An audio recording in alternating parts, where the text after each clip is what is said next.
वो महारानी जिन्होंने तिरुपति मंदिर को दी 23 एकड़ जमीन, क्यों दान कर दिए थे अपने सारे गहने? आइए जानते हैं। Welcome to my YouTube channel Gyan Sagar. ज्ञान सागर में आपका बहुत बहुत स्वागत है। ऐसी ही आध्यात्मिक वीडियो के लिए हमारे चैनल को लाइक करें, शेयर करें, सब्सक्राइब करें। आपको इस चैनल पर सिर्फ आध्यात्मिक वीडियो ही मिलेगी।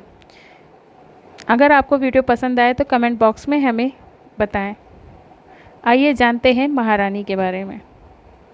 महारानी समावती का पूरा नाम श्री कांदवन पेरू देवी था। उनकी तिरुपति बालाजी में अटूट आस्था थी, जिसके कारण उन्होंने अपना सब कुछ दान कर दिया तिरुपति बालाजी को। तो तिरुपति बालाजी के बारे में इस समय कंट्रोवर्सी चल रही है लड्डू प्रसाद के बारे में, जिसके बारे में हम आपको बताना चाहेंगे। तिरुपति में जानवर की चर्बी वाले लड्डू पर बवाल मच गया है। आंध्र प्रदेश की राजधानी गर्मा गई है। राज्य की चंद्रबाबू नायडू सरकार के लड्डू बनाने के लिए घी सप्लाई करने वाली पुरानी कंपनी को ब्लैकलिस्ट कर दिया है। अब नंदिनी के नाम से घी बनाने वाले कर्नाटक मिल्क फाउंडेशन को घी अब सप्लाई जिम्मा सौंपा गया है। तिरुपति की 7 पहाड़ियों के बीच बसे तिरुपति बालाजी मंदिर का प्रबंधन तिरुपति माला तिरुपति देवस्थानम देखती है, जिसने बनवाया तिरुपति मंदिर। तिरुपति मंदिर का निर्माण 300 ईस्वी में तोंडई मंडलम साम्राज्य के राजा थोडईमन के शासनकाल में हुआ था। थोडईमन दक्षिण भारत में तमिल कम के प्राचीन तोड़ई नाडु डिवीज़न के तमिल शासक थे और उनकी राजधानी कांचीपुरम थी।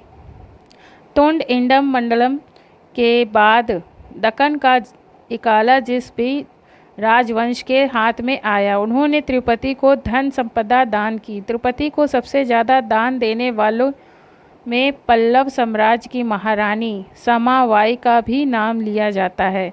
वो महारानी जिन्होंने अपने सारे गहने मंदिर को दे दिए। ऐतिहासिक दस्तावेजों के मुताबिक समावाई के नाम से मशहूर महारानी श्री कांदवन पेरू देवी की तिरुपति बालाजी पे अटूट आस्था थी। महारानी ने अपने सारे गहने तिरुपति बालाजी मंदिर को दान कर दिए। उन्होंने 23 एकड़ ज़मीन भी मंदिर को दी। पर दी गई जानकारी के मुताबिक तिरुपति मंदिर में जो भोग श्रीनिवास की मूर्ति लगी है, वो भी महारानी ने ही दी थी। सारा खर्च भी उन्होंने उठाया। किस राजा ने तिरुपति मंदिर पर चढ़वाई सोने की परत? पल्लव साम्राज्य के बाद चोल राजाओं ने भी तिरुपति बालाजी मंदिर को दिल खोलकर दान दिया। चोल राजा अपनी जीत का एक हिस्सा मंदिर को दे दिया करते थे। विजयनगर के शासकों, खासकर कृष्णदेव राय ने भी मंदिर पर दिल खोलकर लुटाया। 1571 में कृष्णदेव राय ने तिरुपति को तमाम सोने, चांदी और हीरे जवाहरात के आभूषण दान दिए। उन्होंने ही मंदिर के विमान भाग यानी अंदरूनी हिस्से पर सोने की परत चढ़वाई थी। तिरुपति बालाजी मंदिर परिसर में आज भी कृष्णदेव राय और उनकी पत्नी की एक प्रतिमा लगी हुई है। मंदिर में ही होता था राज तिलक। दस्तावेजों के मुताबिक जिस समय तिरुपति विजयनगर के शासकों के साथ हाथ में था, उस समय इस राजवंश के हर राजा का राज तिलक तिरुपति मंदिर में ही हुआ करता था। साल दर साल तिरुपति बालाजी आने श्रद्धालुओं की संख्या बढ़ने लगी। उसके बाद मराठा जनरल रघुजी भोसले ने मंदिर में दर्शनार्थियों की सहूलियत के लिए नियम कायदे बनवाए। वह साल 1755 में खुद तिरुपति आए। दस्तावेजों के मुताबिक मैसूर और गढ़वाल के शासकों ने भी तिरुपति बालाजी को काफ़ी दान दिया है। कैसे आया तिरुमाला तिरुपति देवस्थान के हाथ? विजयनगर साम्राज्य के पतन के बाद ईस्ट इंडिया कंपनी ने मंदिर का प्रशासन अपने हाथ में ले लिया।